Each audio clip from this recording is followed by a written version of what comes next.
Some rhetorical techniques are attempts to give an argument, or at least something that looks like an argument. However, their aim is to persuade rather than argue for the truth of the conclusion. So they're not trying to establish the truth of any claim, but rather to try to persuade you or convince you to believe some claim is true, whether or not that claim is actually true.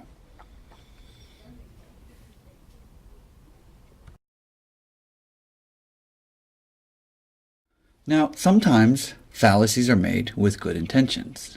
So what I mean by that is that sometimes we just try to make an argument and then screw up or err or mess up in our reasoning. So we intend to establish the truth of a claim. So an argument is attempted to be given, but then the argument fails and ends up being a bad argument. Okay?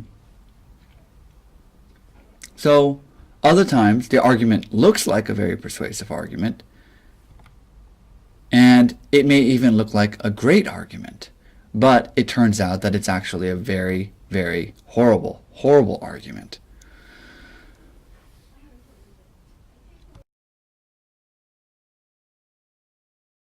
Either way, the argument that's given, if it's a bad argument, would be considered a fallacy. What are fallacies? Well, fallacies are errors in reasoning, or arguments where the premises fail to establish or to provide support for the truth of the conclusion. And here what I mean is something like the premises fail to be adequate support or adequate establishment of the truth of the conclusions.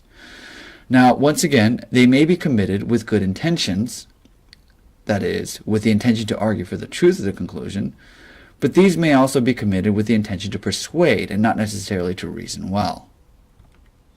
So often what you'll find, and we'll come back to this, is that the premises in a lot of fallacies are irrelevant to the truth of the conclusion.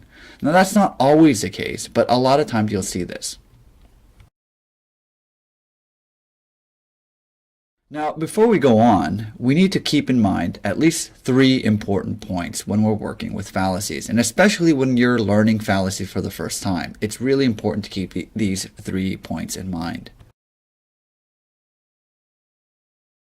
First thing is, you need to make sure that you are in fact dealing with a genuine fallacy.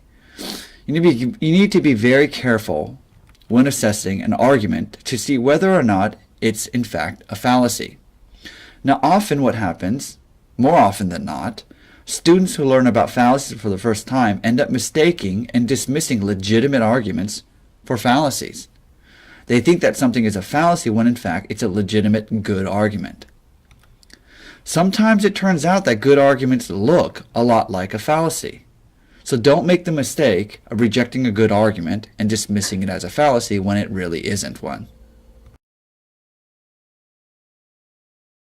The other thing about fallacies to keep in mind is that almost all fallacies are either invalid, have premises that are irrelevant to the conclusion, or fail to establish evidence for the truth of the conclusion in a rational, convincing way. So often what happens is that what pretends to be a premise of an argument turns out to be actually irrelevant to the conclusion. And this happens in a subtle way where you think, hey, that premise is a very good premise and it's very relevant to the conclusion. But on a little further analysis, you realize that the premise is actually very irrelevant. Sometimes what happens even is that the premises, even if they're true, fail to establish the conclusion as true. So in other words, sometimes the argument is invalid. And this often happens with a lot of fallacies. They're invalid arguments. Not all of them, but it happens often enough. And sometimes what happens is that the premises are not establishing the truth of a conclusion in a way that leads us to accept it as true. So in other words, they're not rationally adequate or rationally sufficient for us to accept a conclusion as true. So this happens sometimes with certain fallacies where they may actually be valid arguments, but nevertheless, they're bad arguments. And we'll look at one of these later on, especially when we look at the case of begging the question.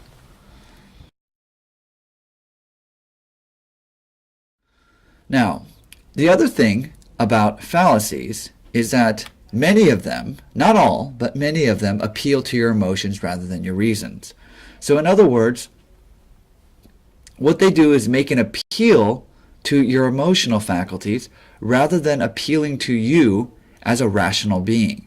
They're not going to provide reasons to show why their conclusion is true, but rather try to evoke emotions in you to try to manipulate you into accepting a conclusion as true. So this is very similar to the rhetorical devices that we looked at the previous week's lesson. But here what happens is that the premises are doing the evoking of the emotions, and then the conclusion is supposed to be the end goal that these premises are trying to get you to accept. So remember, expressing emotions does not mean that one is giving reasons. To express emotions is not the same thing as giving reasons.